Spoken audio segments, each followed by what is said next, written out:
हरे कृष्णा। आज का हमारा सत्संग है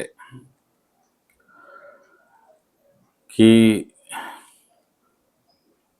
आपके जीवन का लक्ष्य क्या है। तो बहुत से लक्ष्य बताए गए हैं। प्रभु की प्राप्ति भी एक लक्ष्य बताया गया, सबसे उत्तम समाधि में रहना, निष्काम कर्म करना, भगवान के दिव्य लीलाओं में डूबना, ऐसे कई लक्ष्य है। लेकिन प्रश्न है कि हमारा सबसे उत्तम लक्ष्य क्या है। तो हम जब इसके बारे में ज़्यादा ध्यान करेंगे तो आपको पता चलेगा कि सबसे बड़ा जीवन का लक्ष्य है सत्संग। लेकिन सत्संग का अर्थ सिर्फ एक आप 4-5 भक्तों के साथ बैठकर कुछ सुन रहे हैं, ऐसा नहीं है। इसका बहुत बड़ा अर्थ है। इसका अर्थ है सत्य से हमेशा के लिए जुड़ जाना। अपने आप को सत्य के साथ रखना ही सत्संग है। सत्य और संग। तो सत्य क्या है? सत्य भगवान है, परमात्मा है, विष्णु है, कृष्ण है। आपको जो जिस भाव में पूछते हैं वो भगवान है। और उसके साथ जुड़ जाना।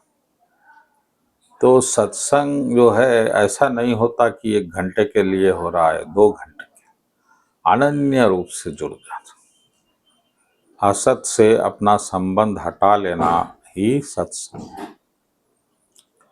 तो अभी प्रश्न उठेगा कि हम सत्य से कैसा जुड़ सकते हैं, क्योंकि हम पूजा की भी एक अवधि होती है, कीर्तन की भी एक अवधि होती है, और नाम जपने की भी एक अवधि होती है, समय होता है।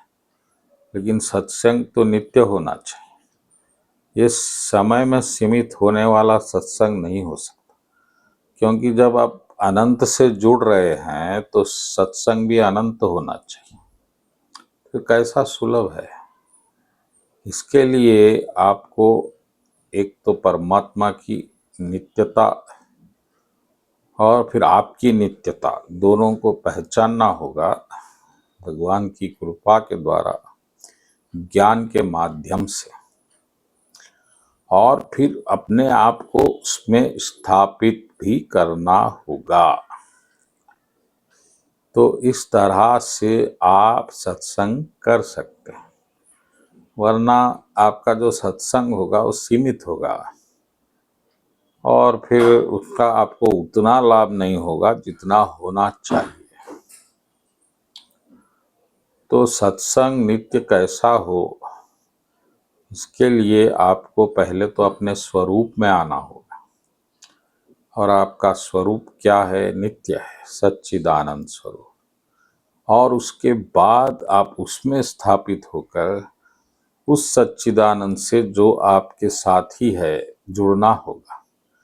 ऐसा जुड़ने से आपको सत्संग की प्राप्ति होगी और हर क्षण, हर अवस्था, हर काल, ग्रह, नक्षत्र में आप प्रभु से जुड़े रहेंगे। इसी को कहते हैं अनन्य सत्संग, जो किसी काल, ग्रह, स्थिति, परिस्थिति से विचलित नहीं होता।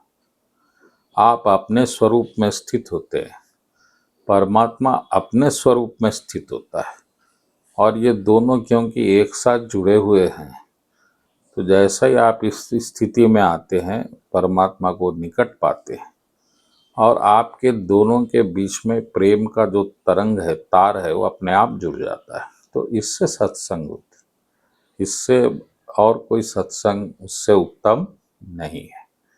यही है आज के सत्संग का सार। बोलो कृष्ण कन्हैया लाल जी की जय।